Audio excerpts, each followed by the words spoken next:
Hey, Nick Inman from VolumeProfileTrader.com on Thursday, September 20th, and the reason why there hasn't been a video in a couple of days is because this has been the last couple of days in the market.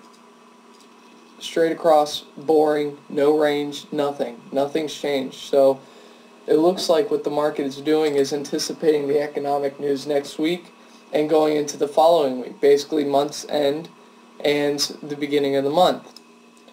Now, the beginning of next week, it's pretty quiet, not a lot of news, but then the end of the week, Thursday, Friday, you do have some good news, even Wednesday, and you'll probably see some movement in the market, some shifting, end-of-month shifting, and then the week after, you have your ISM and the employment number next week, 2 weeks from now, excuse me. So there are some economic news, pieces to get ready for, to position your portfolio for, and it's just not happening this week. The only thing that's going on tomorrow is it's quadruple witching expiration, where the futures and options expire. So just be aware of that, and it could shift the market some. However, I still don't think there's much to it. So basically, let's go through what's going on in the market as we continue to flatline. How about a monthly chart of the S&P? And you can see we dipped down below this high volume area here, which has been, support.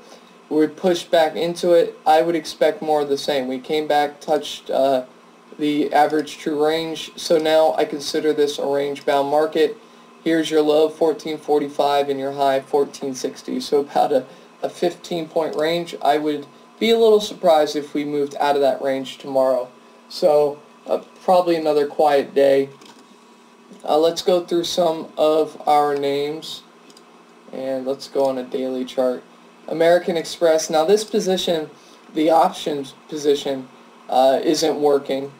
Got long after this big up bar, but I'm not going to give up on this just yet. And the reason why is because this is, it expires in October, so we have about 3 weeks, 4 weeks to see this thing move. But what you're seeing here is, consolidation with a downward bias, which is not what the market's doing. The market's going down. But, we had a nice pop off of this point of control for the year.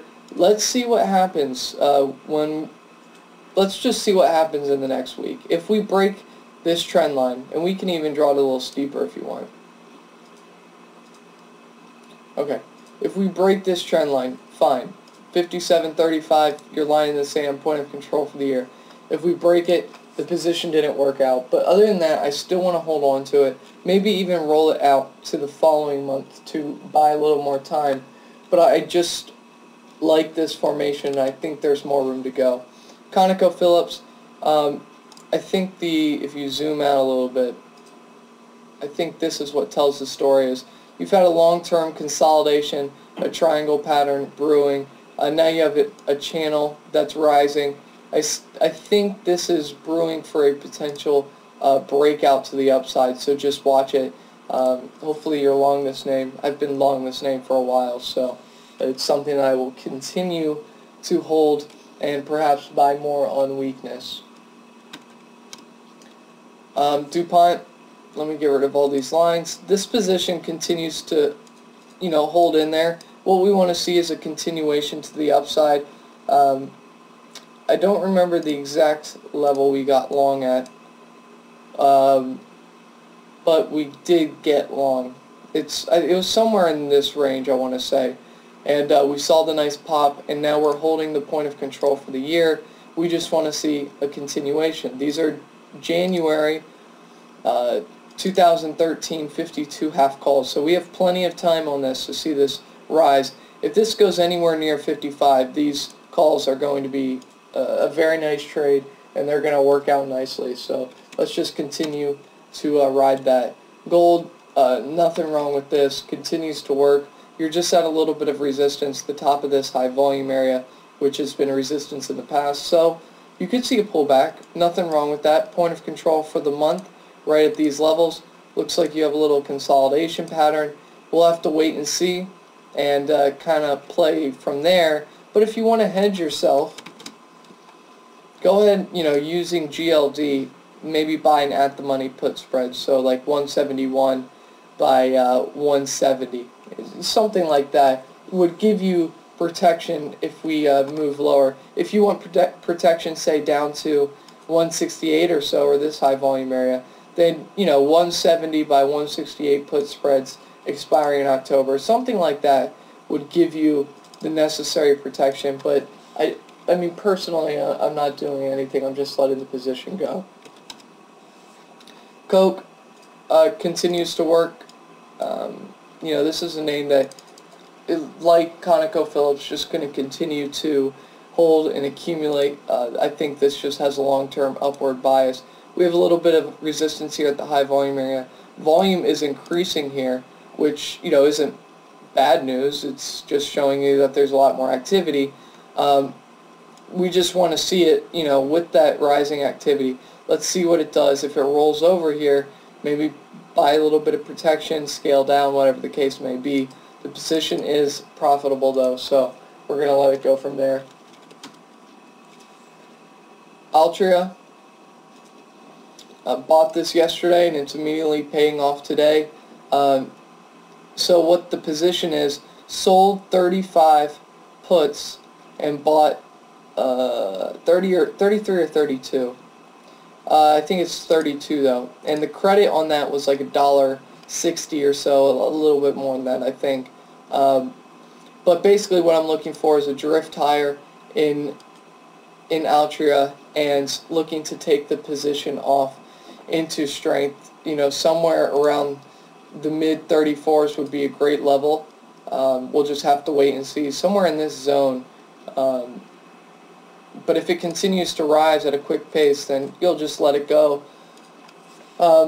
This pays 5% dividend, so it's going to have an underlying bid to it, and you just want to be aware of that. All right, the Qs. One thing I did was I just bought a little bit of protection today, and I did the 70 put calendar that expires next Friday. So what I did was I sold the 70 put that expires tomorrow, and I bought the 70 put that expires next Friday for 27 cents each. So essentially I get downside protection for 27 cents, which isn't even 0.5% on the Qs, and ultimately for the next week I have unlimited downside protection. So say something happens and the market tanks down to 69, 68 over the next week, I'm in a good position to protect myself from that move. Very cheap way to hedge the portfolio. So kind of happy with that position, as it's just something to stabilize the portfolio, if there's a little bit of volatility or whatever the case may be. Silver, not selling this position. I've scaled out into strength here, but this is a position that continues to work. Let's get rid of these drawings. You've seen the big move off of basically the value area low. 2 year, we're in this high volume area here. It's supposed to slow down here. That's what high volume areas are for, give you opportunity. So we're bouncing off of these levels. I wouldn't be surprised to go see 39 or so in the next, say, 3 or 4 months. It just wouldn't surprise me too much. So I continue to be long that, both just shares outright of SLV and SLV leap calls and call spreads. So just want to point that out. Southern, this is a name, well, first of all, huge high volume area down here that it's bouncing off of. But I did, now originally, I don't know what day it was, but bought some Southern. I think it was down here off the moving average, but it broke down. But I never got rid of the position because it was something that I wanted to accumulate. So here we are, point of control for the year, bottom of the high volume area. Go ahead and, I went ahead and picked up more yesterday, and that position's right around a break even. So nothing really going on there. I'm just going to continue to hold it, and I'll probably look to sell it in maybe 6 months to a year, depending on what the market does. But just going to collect some income off of this. So Wells Fargo, want to see this thing start to turn around. The call spread we have 35 by 37. It's still profitable, just not as much as it was obviously last Friday. So it's retraced some. Now we want to see it start to take a leg back up and push back up towards 37. Stop should be at a break even, just to ensure that you're not losing any money on the trade. And Yum, this position's starting to work out really nicely. Made new highs here today. So we want to see this thing continue to drift towards 70.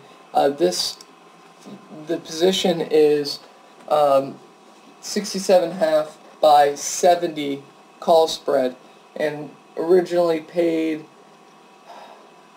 70 cents or so for it, something around there.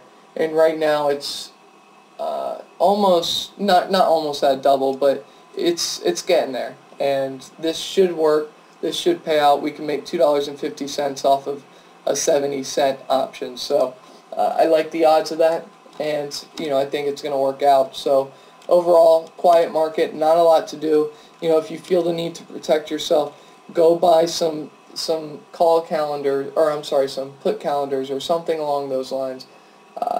Don't overexpose yourself. The market still looks like it wants to go higher. It wants to go test higher levels before it goes lower. So just be aware of that. Eventually it will pull back, as it always does. But for the meantime, enjoy the ride higher, as we've been on this thing since 1300. So take care, have a great night, and I'll talk to you this weekend.